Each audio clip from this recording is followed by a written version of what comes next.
ഇന്ന് നമുക്ക് ഗോതമ്പ് ദോശ ഒരു പ്രത്യേക രുചിയിൽ ഉണ്ടാക്കാം. അതിന് ഒരു ഗ്ലാസ് ഗോതമ്പ് മാവ്, ഒരു കാൽ സവാള, ഒരു സവാളയുടെ ഒരു കാൽ ഭാഗം ചെറുതായി അരിഞ്ഞത്, 2 പച്ചമുളക്, ഒരു ചെറിയ തക്കാളി, ഒരു ചെറിയ കഷ്ണം ഇഞ്ചി, ഒരു മുട്ട. ഇതിത്രയും ഉപയോഗിച്ച് നമുക്ക് രുചികരമായ വ്യത്യസ്തമായ ഒരു ഗോതമ്പ് ദോശ തയ്യാറാക്കാം. ആദ്യം ഇഞ്ചി ചെറിയ കഷ്ണങ്ങളാക്കി വേണം നമ്മൾ മിക്സിയിൽ അടിച്ചെടുക്കാൻ. പച്ചമുളകും 2ആയി മുറിച്ചിട്ടിട്ട് സവാളയും ചെറിയ കഷ്ണങ്ങളായി അരിഞ്ഞത് ഇത് മിക്സിയിലൊന്ന് അടിച്ചെടുക്കാം.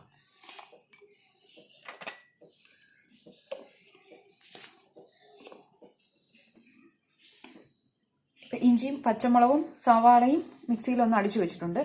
ഇതിലേക്ക് ടൊമാറ്റോ നമ്മൾ ചെറിയ കഷ്ണങ്ങളാക്കി അതുകൂടി ഇതിൻ്റെ ചേർത്ത് ഒന്ന് അടിച്ചെടുക്കാം. ഇപ്പോൾ ടൊമാറ്റോയും നന്നായിട്ട് ഇതിൽ അരഞ്ഞു ചേർന്നിട്ടുണ്ട്. ഇതിലേക്ക് ഒരു മുട്ട എടുത്തു വെച്ചിരുന്നത് നമുക്ക് പൊട്ടിച്ച് ഒഴിച്ചു കൊടുക്കാം. ആവശ്യത്തിന് വെള്ളം ചേർത്ത് ഈ ഗോതമ്പ് മാവ് ഈ ഒരു ഇതിൽ കലക്കിയെടുക്കണം. ഇത് നമ്മൾ മിക്സിയിൽ അടിച്ചെടുത്ത മുട്ടയും ടൊമാറ്റോയും പച്ചമുളകും ഇഞ്ചിയും സവാളയും ചേർത്ത് അടിച്ചെടുത്ത ഇത് ഈ മാവിലേക്ക് ചേർത്ത് കൊടുക്കാം.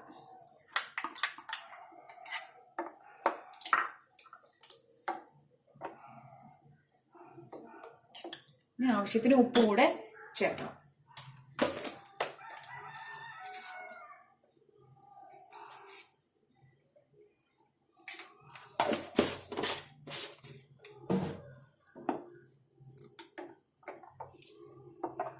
ഇങ്ങനെ മാവ് തയ്യാറാക്കിയിട്ട് ഒരു മണിക്കൂർ കഴിഞ്ഞിട്ട് ദോശ ഉണ്ടാക്കിയാൽ കുറെ കൂടി രുചിയായിരിക്കും.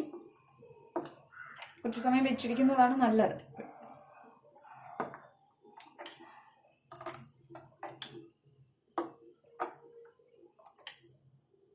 ഇപ്പോൾ 1 മണിക്കൂർ വെക്കാൻ പറ്റിയില്ലെങ്കിൽ ഒരു 10 മിനിറ്റ് നേരം മാവ് ഒന്നിങ്ങനെ ഇരുന്നതിന് ശേഷം നമുക്ക് ദോശക്കല്ലിൽ ഒഴിച്ച് ദോശ ഉണ്ടാക്കാം. ഉപ്പൊക്കെ കറക്റ്റ് ആയിട്ടുണ്ട്.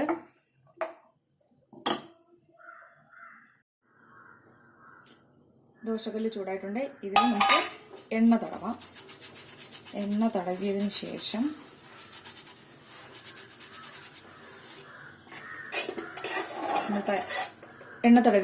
നമ്മൾ തയ്യാറാക്കി വെച്ചിരിക്കുന്ന മാവ് ഒരു തവിയിലേക്ക് ഒഴിക്കാം.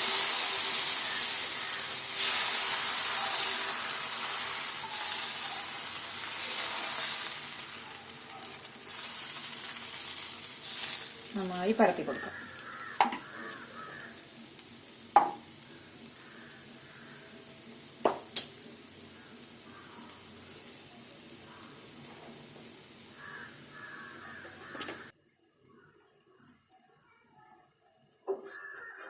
ഇത് മറിച്ചിട്ട് കൊടുക്കാം.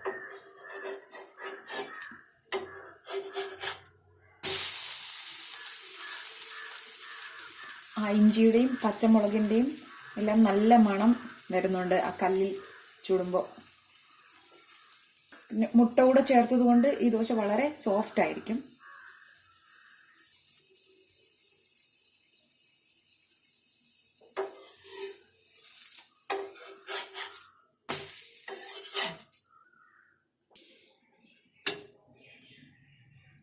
നമ്മുടെ സ്പെഷ്യൽ ഗോതമ്പ് ദോശ റെഡി ആയിട്ടുണ്ട്.